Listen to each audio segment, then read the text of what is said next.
नौकरी दिए बिना पैसा लिए हुए, बिना जमीन लिखवाए हुए, पोस्टिंग बिना पैसा का, ट्रांसफर भी बिना पैसा का। एकदम एक दलाल मक्कार इसमें नहीं आएगा। आएगा तो उसको आर्थिक अपराध इकाई से पकड़वा के जेल भिजवा देंगे।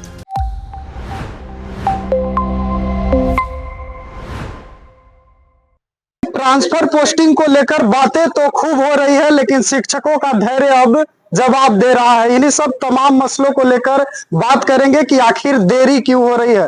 बात करने के लिए हमारे साथ जेडीयू के मुख्य प्रवक्ता सह एमएलसी नीरज कुमार मौजूद है। सर, क्या कहेंगे? शिक्षक ट्रांसफर पोस्टिंग को लेकर काफी परेशान है ना? ऐसा नहीं है, आसामान है। 1,90,000 सर शिक्षकों का ट्रांसफर पोस्टिंग होना था, जिसमें 20,000 का आशा हम ही से लोग कर रहा है ना, कि दूसरे से आशा करेगा। नौकरी दिए बिना पैसा लिए हुए, बिना जमीन लिखवाए हुए, पोस्टिंग बिना पैसा का, ट्रांसफर भी बिना पैसा का। एकदम एक दलाल मक्कार इसमें नहीं आएगा। आएगा तो उसको आर्थिक अपराध इकाई से पकड़वा के जेल भिजवा देंगे। इसलिए शिक्षक हमारी पूंजी है। सरकार खुद संवेदनशील है। किसी ने यह नहीं सलाह दिया था तेजस्वी यादव ने कि पति पत्नी का एक आधार पर स्थानांतरण कर दीजिए, जो दिव्यांग है उनको प्राथमिकता दीजिए, जो बेटी है उसको प्राथमिकता दीजिए। अभी सब चूंकि बड़ा दायरा हो जाता है, इतने बड़े पैमाने पर देश में कहीं नियुक्ति नहीं हुई है, तो थोड़ा समय लगता है। सॉफ्टवेयर हमने डेवलप किया है, बिना पैरवी के थोड़ा सा धैर्य रखना चाहिए। सर, बीपीएससी जन्म देता है वही पालन पोषण करता है, बटैया पालन पोषण होता है। सर, बीपीएससी टीआरई वालों की पोस्टिंग हुई है सर, और 1,90,000 जो थे उसमें 20,000 का ही। अरे उसमें लगातार उसको बहाल कौन? अरे कमेंट से थोड़े हम ये चिंता करते हैं। अरे सुनिए ना, हम एमएलसी हैं। अब हमको हो जाए चिंता अभी से कि हम बन गए, हम मंत्री बन जाए, मंत्री के बाद मुख्यमंत्री बन जाए, सेक्रेटरी जनरल संयुक्त राष्ट्र संघ के बन जाए, तो कोई रोक रहा है हमको? लेकिन जो कुछ देगा इतनी पटिया लगेगी हमको, पटिया को न बचाएंगे तो सरकार है आपका, निश्चिंत रहिए, आपकी हर समस्या का निदान करेंगे। यानी जो शिक्षक मांग कर रहे हैं कि दूरी के आधार पर ट्रांसफर होगा, अरे सब होगा, जर्रा जर्रा ठीक कर देंगे, एकदम निश्चिंत रहिए। कोई सोचा था कि गांधी मैदान में नियुक्ति होगा? 8वां 9वां वाला बताइए तो कहता है कि हम नियुक्ति कर दी। बाप रे बाप, मैंने वो फॉर्मो ने भरने लायक है, फॉर्मो भरने लायक नहीं है। तो इसलिए छुरछुरी पड़ाका के फेरा में नहीं पड़े लोग।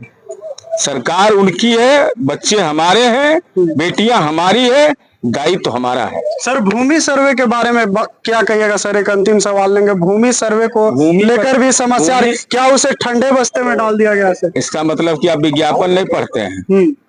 हमारी सरकार आज भी राजस्व विभाग का विज्ञापन दी है, आज भी हम पोर्टल डेवलप किए हैं। जिनके पास जो अभिलेख है वह जमा कर दे, बाकी का अभिलेख साक्ष्य के रूप में अगर है तो संग्रह करने का दायित्व तो सरकार का है। इसलिए भूमि सर्वेक्षण का काम एक सतत प्रक्रिया है, ये चुटकी का खेल नहीं है। ब्रिटिश काल से परमानेंट लैंड सेटलमेंट का इलाका था। जिन लोगों ने बिहार में राज किया उन लोगों ने लैंड रिफॉर्म का काम नहीं किया, छुआ नहीं, टच नहीं किया उसको। यानी सर, जो आपके विरोधी प्रचार कर रहे हैं कि अब भूमि सर्वे ठंडे बस्ते में, भूमि सर्वे ठंडा बस्ता में, तो कैसे पता चलता कि लालू यादव को 43 बीघा पटना में जमीन है?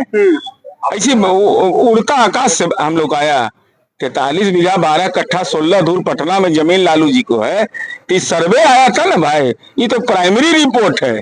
अभी बढ़ने दीजिए ना, जातिगत जनगणना जो देश भर में होगा ना, कहाँ कहाँ माल का निवेश किए सब पकड़ा जाएंगे। चलिए सर, ठीक है। तो आपने सुना, हमारे साथ जेडीयू एमएलसी सब पार्टी के मुख्य प्रवक्ता जनता दल यूनाइटेड के नीरज कुमार थे, और इन्होंने कहा कि देखिए, ट्रांसफर पोस्टिंग को लेकर नहीं परेशान होइए और नहीं परेशान होइए, भूमि सर्वे को लेकर के हमारी सरकार लगातार इसको लेकर काम कर रही है।